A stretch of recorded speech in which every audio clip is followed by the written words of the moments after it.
Another day, another life, another aktibidades na pod atong pagabuhaton karon. Kay gilaay na pod mi sa balay og ligid-ligid, halos malubog na ni ang among kutson og hinigda. So naunaan na mo, kamuadto mi sa daplin sa baybay nga ginatawag nila nga Scarborough Beach. namalit sa timuon na. So nihapit mi diri sa Munit Burger, sabay abri silang menu para makapili na dayon kung Giniling ba sa puso sa saging. or balanghoy. Samtang gahulat mi sa among order na ginanggang og pinaypay. Taypa abir pa ako Munit Burger imong gi-order. Bisag unsa na to kay gusla na kaayo. Pagkuha sa among order ni proceed na mi dayon padong sa baybay. Samtang gabaktas mi. Itorta mo kadali. Mao ni ang Scarborough Beach. Daghan po nakahilera diri nga mga bar, restaurant. Nindot po di siya diri paggabi. Daghan ka makita nga klase-klase. Klase-klase unsa? Imnanan ngani. Aw abi kog mga preskang barilis. Samtang nagapangita mig nindot na pwestuhan, nakakita mig dakong fish pan. Di man gud na fish pan. Aw, unsa ni? naa sila skateboard nga libre para sa gustong mag-skateboarding, rollerblade ug uban pa. Nakakita na mig nindot na pwesto. Kusog ra pod ang hangin murag imong amigo. Aray mo, Paka. mao din mong gi-order one patty with chismis para tuloy-tuloy lang ang chismis. Aray mo, Pakak.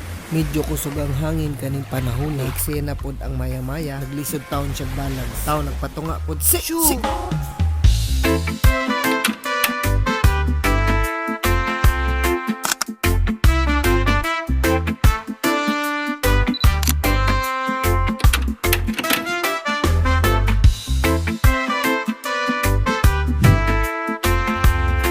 Nangunta na siya og pwede bang mimudula sa mga pangbata. Syempre nitubag kog dili na nato dugayon nagunaon na pagkat-kat ang kanahan no.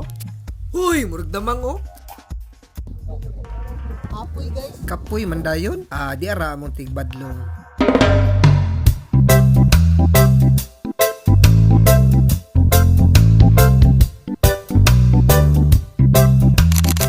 Puhon, maing lawas, inig makalugsong na mo diri puhon, ma-recommend na ako ni siya na isali sa inyong itinerary travel puhon.